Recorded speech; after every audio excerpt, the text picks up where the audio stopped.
If we take the expectation value of the Hamiltonian h with an angular bracket, which is equal to bra phi h ket phi, which is greater than the energy, excited state energy En plus 1.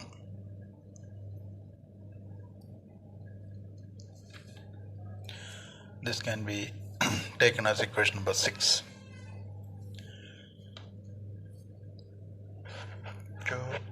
To find the trial wave functions orthogonal to eigenfunctions of lower states, we proceed as follows. By equation 2, we have bra phi is equal to ket phi is equal to ket phi 1 plus ket phi 2 plus etc. plus ket phi n,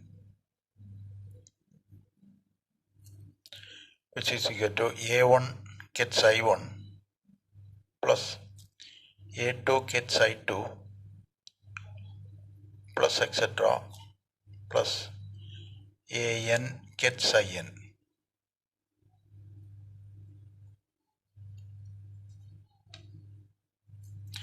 This is equation number 7. Now if we take the first term, which is ket phi 1,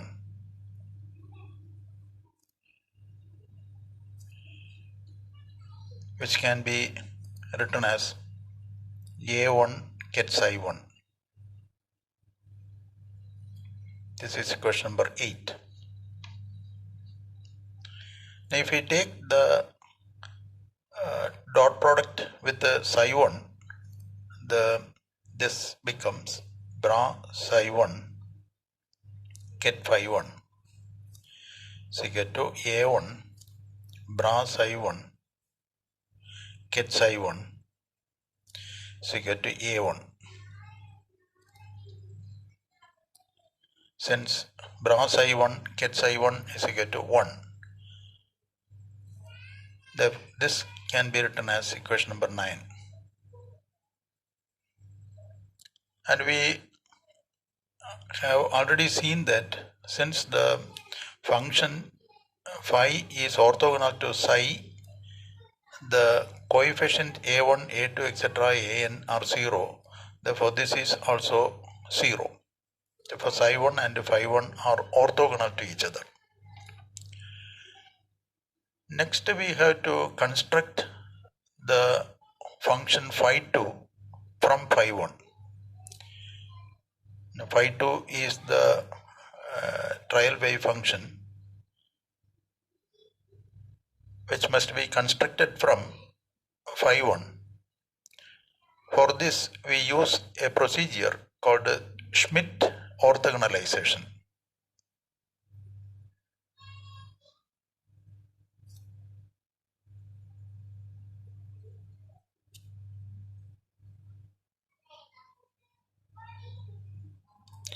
We can apply this method to find the wave function phi 2 from phi 1. Now, according to Schmidt orthogonalization, we have a vector v. This vector is v, and we have to derive from v another vector v dash. V dash is to be derived from vector v. This vector v dash is orthogonal to a unit vector, given unit vector u. That unit vector can be taken as this vector. This vector represents the unit vector which is orthogonal to v dash. That means this must be perpendicular to unit vector u. This v dash must be in this direction, which is orthogonal to u. Now we have to derive this vector from v. For that, we take the components of v parallel to u and perpendicular to u. And suppose this represents a vector component of v in the direction of vector u, and that is obtained by the taking the dot product of v and u. If we take u dot v, it is the component of vector v along the direction of u. And since it is a scalar, we have taken dot product, we have to multiply it by u, unit vector u, so that it becomes a vector. That vector is this one. U dot v into u is this vector, and our aim is to find v dash from v. For that, we subtract the vector u dot v into u from v, that is this vector. Now suppose we take the negative of this vector, which is minus u dot v into unit vector u. This is minus u dot v into u, that is this vector, and v is this vector. This is our vector v dash, and v dash is equal to if we apply the triangle of vector addition, if we add this vector and this vector, we get this vector. This vector is v, and this vector is minus u dot v into u, and if we add them, we get v dash. Therefore, this will be equal to v minus u dot v into u, vector u. This is called the Schmidt orthogonalization procedure. Now this can be applied in this case to find the wave function phi2, which is a state vector, from another state vector phi1. Now for that, we take get phi2. Get phi2 is equal to the new vector v dash. In place of v dash, we can write get phi2. We have to derive get phi2 from get phi1. Therefore, get phi1 is taken as vector v.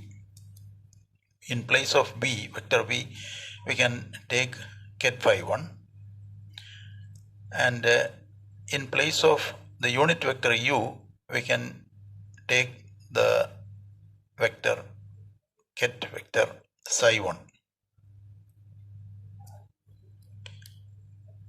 V dash is get phi2, v is get phi1, and get psi1 is unit vector u. If we put these values in this equation, we get phi2. Get phi2 is equal to, in place of v, we have get phi1, and in place of u dot v, we can write this minus bra psi1 get phi1 into get psi1. But when we apply the Schmidt orthogonalization procedure, we can find out the state vector phi2 from phi1. Get phi2 is equal to get phi1 minus bra psi1 get phi1 into get psi1.